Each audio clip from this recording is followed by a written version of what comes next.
What a pleasure to seeing the smartest of Indians in this room, a great sample of smart people from Delhi and around. A pleasure to be here.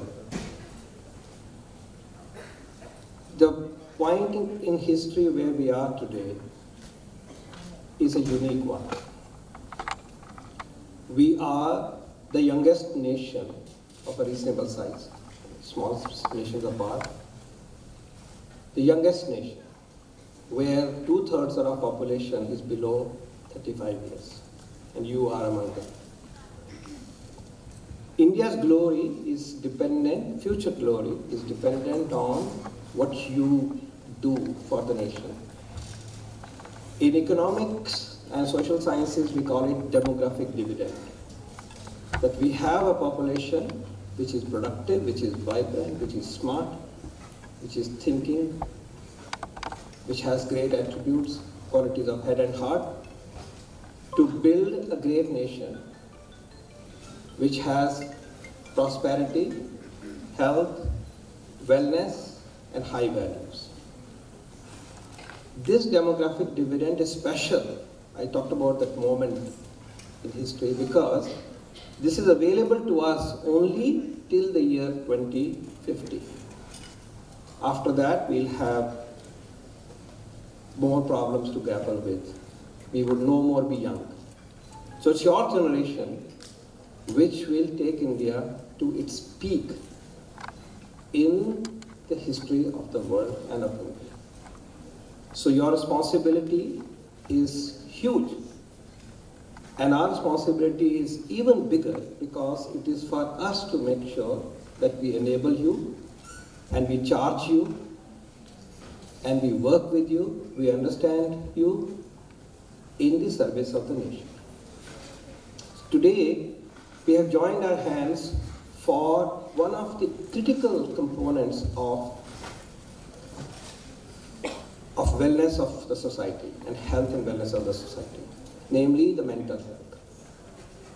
You'll be told a great deal about mental health in subsequent discussions, but let me just say, health for a long time has been defined by the World Health Organization as a state of well-being which is not just physical, but also mental and spiritual. Without mental health, there is no health.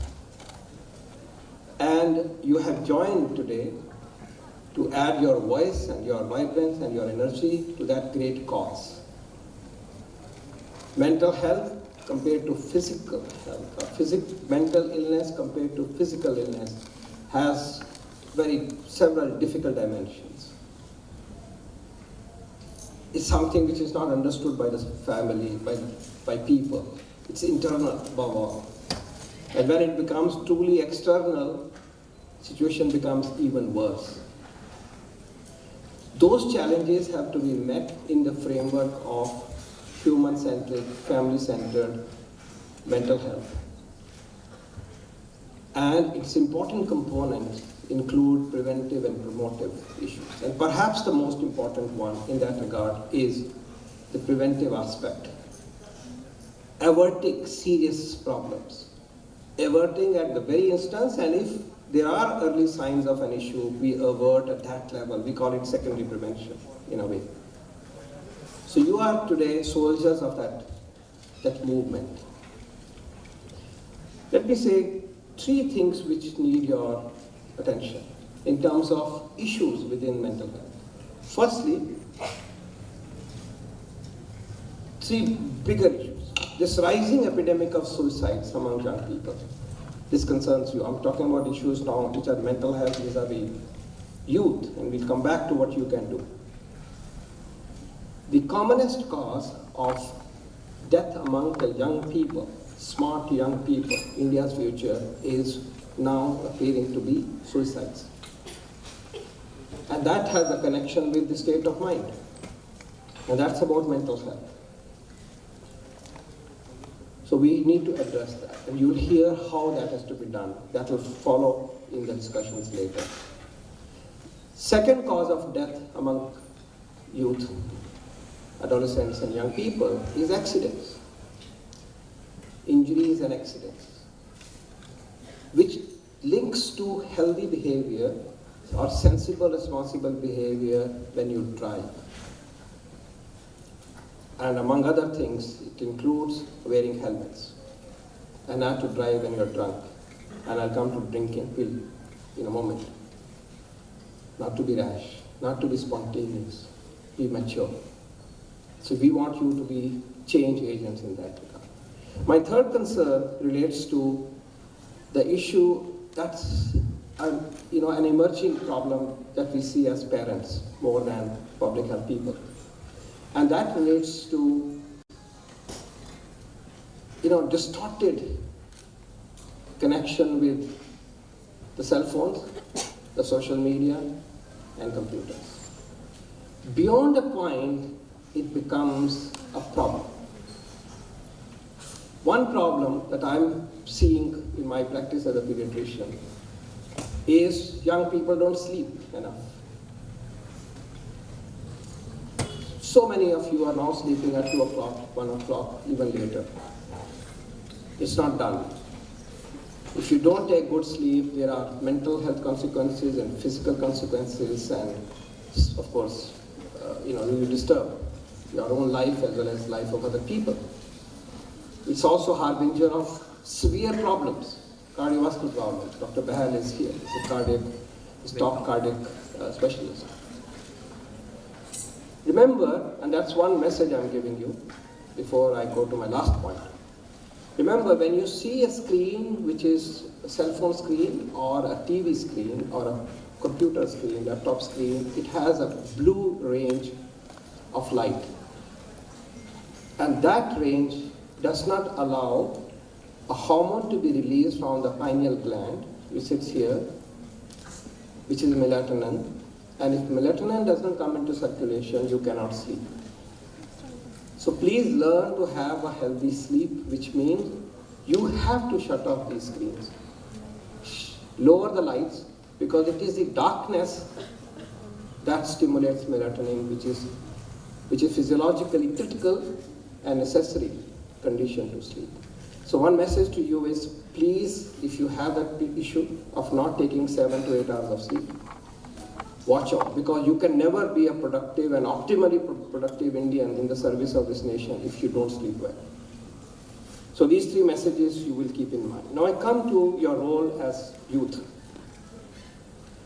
The Honorable Prime Minister has repeatedly said in his discourses and speeches that he would like to see development as a Jan Andolan.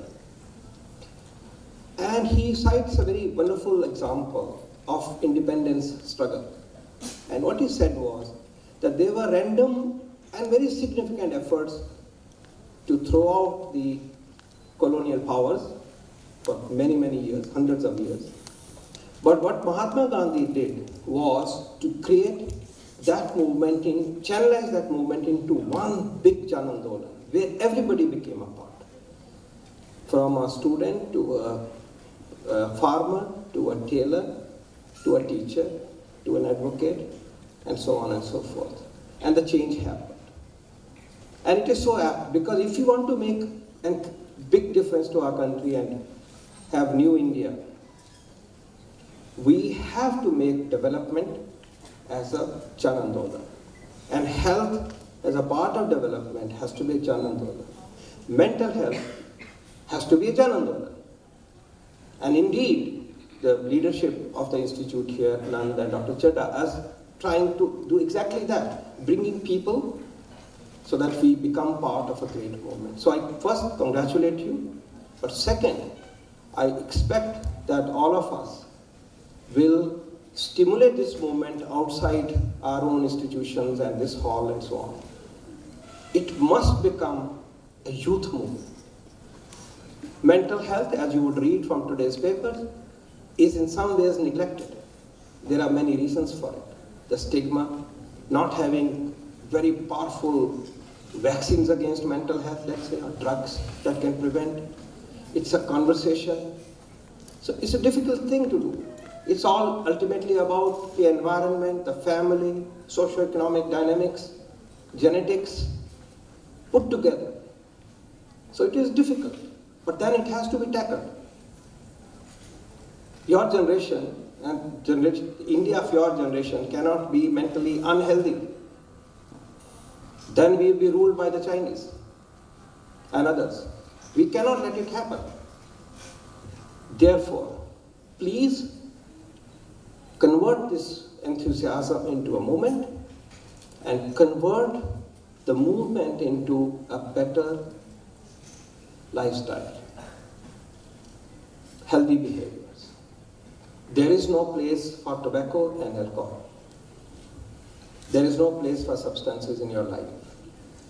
You have to sleep well. You have to wear helmets. You have to talk to your friend who seems to be worried. You spot those issues. We expect our institutions to have an enabling environment where somebody who is depressed is spotted and helped. And what could make a difference is a simple call to say, "Hi, how are you?" And that may change the train of thoughts that is leading her toward a suicidal attempt. There is a lot that we're still learning how best to do it, but there is enough for us to take forward, and that's precisely the agenda of today's gathering. To those who are from the profession here, I would like to say that we are at the policy level. We are looking forward to a mental health mental health services at the primary care level through the health and wellness centers, which is the Prime Minister's mission to create 1.5 lakh health and wellness centers by the year 2022.